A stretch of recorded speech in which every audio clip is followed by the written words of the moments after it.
채화님, 병을 얻고서야 알게 되었습니다. 스트레스가 원인이었다는 것을요.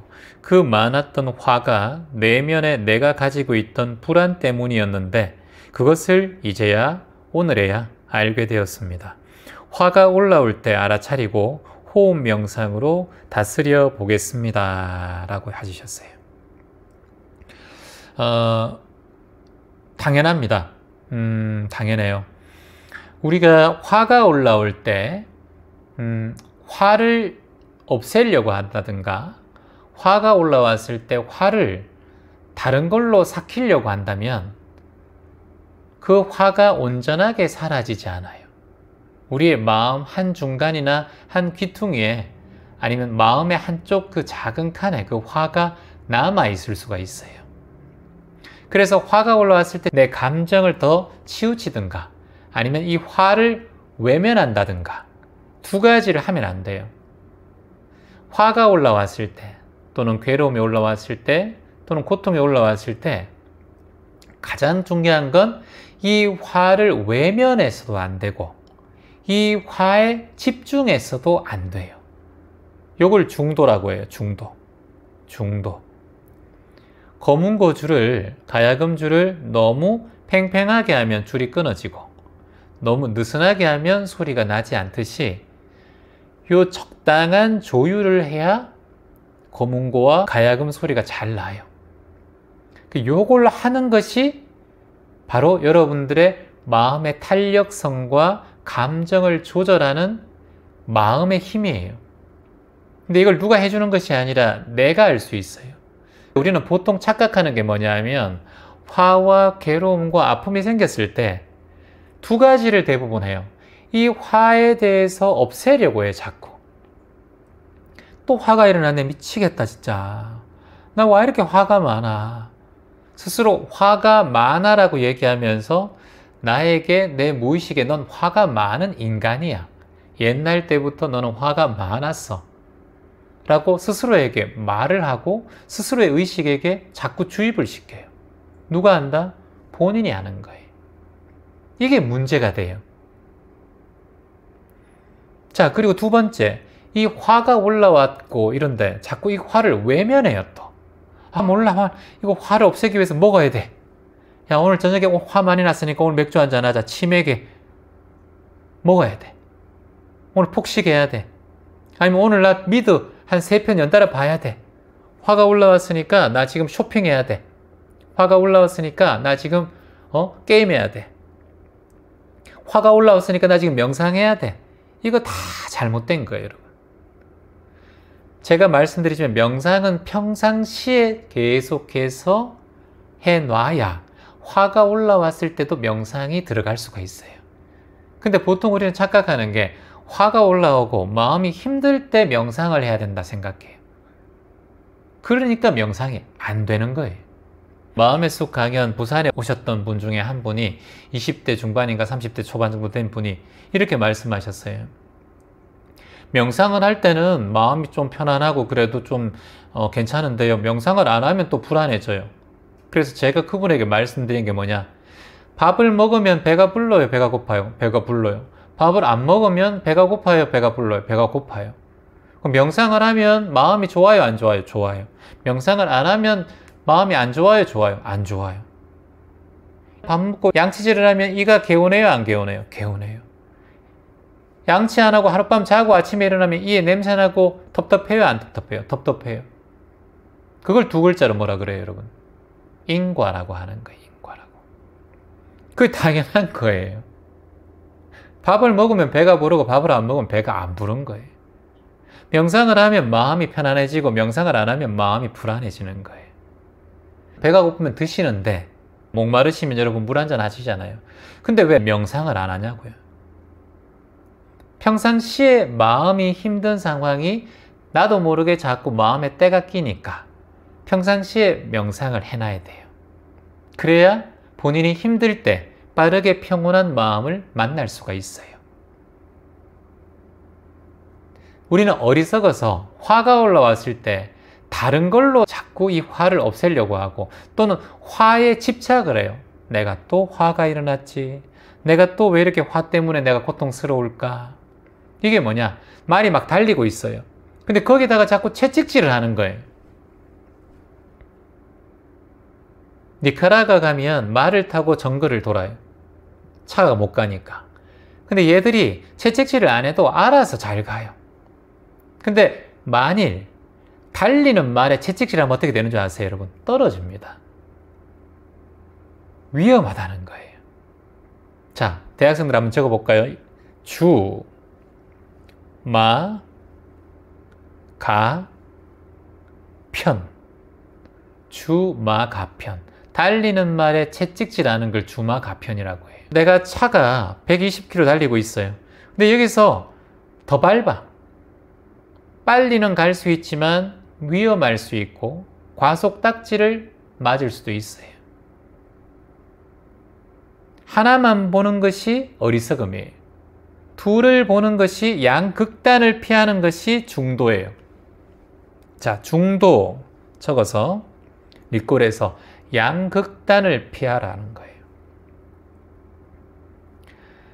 말을 가게 하려면 살짝만 발을 움직여도, 말을 이렇게 손으로 살짝만 이렇게 쓰다듬어도 말은 잘 가요.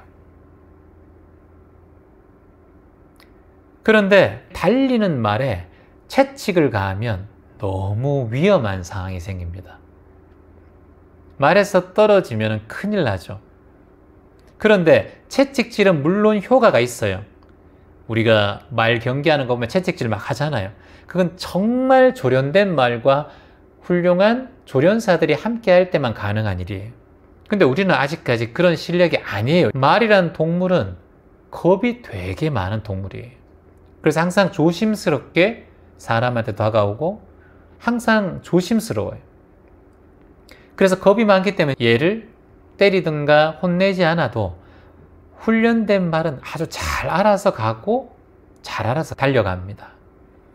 그런데 여기에 갑자기 채찍질을 치면 어떻게 되나요?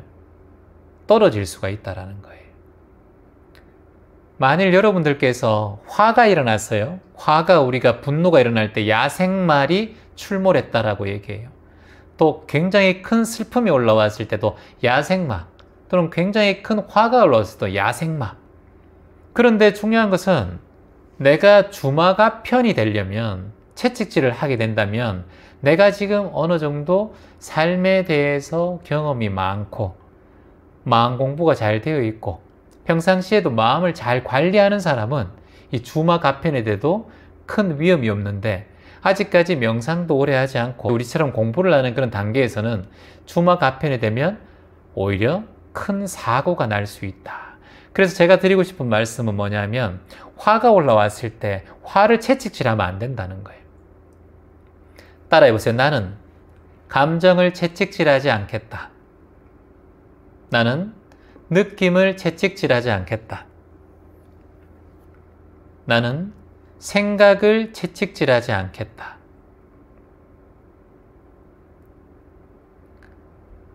느낌과 감정과 생각을 나도 모르게 채찍질했어요. 지금까지 우리는.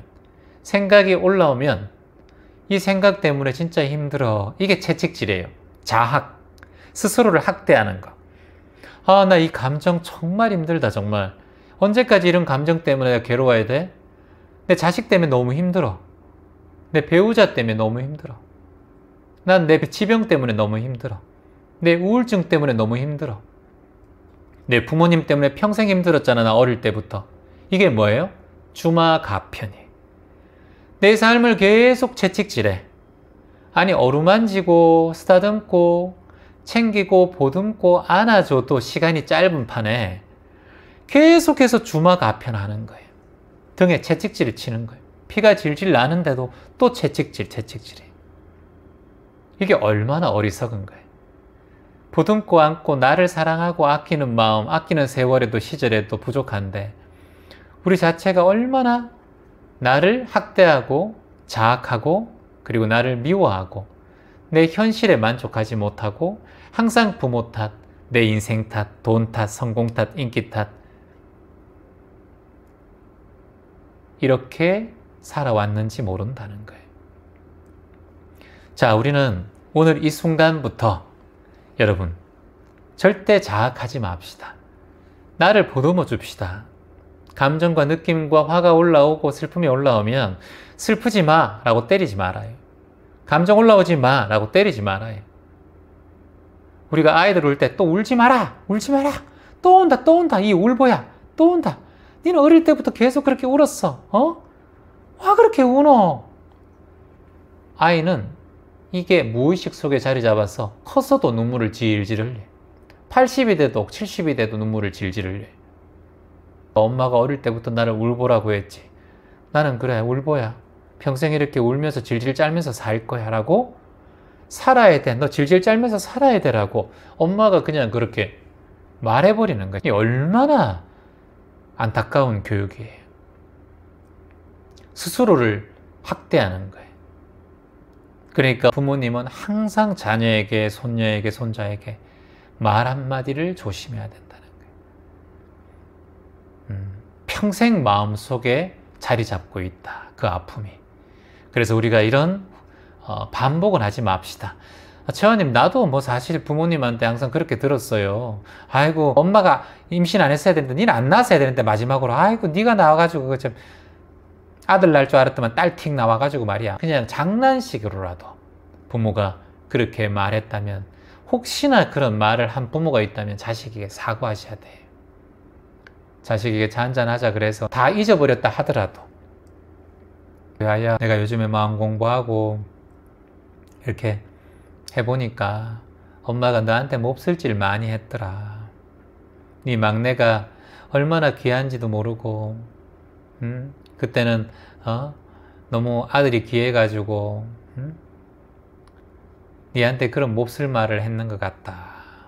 엄마가 참 미안하다. 아이고 네 마음에 얼마나 상처가 컸노 지금까지. 이제서야 늙어서 네한테 이런 말을 하는구나. 이렇게 미안하다 우리 딸.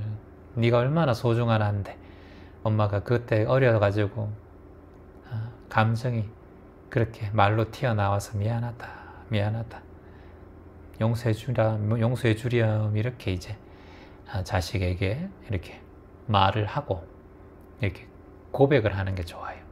그러면 자식은 이제 엄마 무슨 말 하노? 내 그때 뭐 기억도 안 나는데 쓸데없는 말 하노? 이렇게 얘기할 수도 있어요. 하지만 자식이 기억하든 안 하든 그게 중요한 게 아니에요. 가장 중요한 건 내가 자식에게 그렇게 말했던 마음의 아픈 상처, 혹여나 누군가에게 상처를 입혔다라고 생각했던 내 마음이 억눌려 있으면 내 인생이 힘들어져요. 그래서 그런 무거운 그 바위를 탁 드러내고 던져버리시기를 바랍니다. 마음에 말해서 해결되지 않을 일은 없습니다. 여러분들도 그런 마음의 짐이 있다면 탁 털어내고 가까운 사이일수록 꼭 가족 사이일수록 더 말이 좀 없어요. 그래서 그런 후회스러운 일이 있다면 탁 내려놓고 먼저 고백하는 그런 마음도 필요합니다. 그게 또 진정한 수행자의 마음가짐이라고 할 수 있을 겁니다.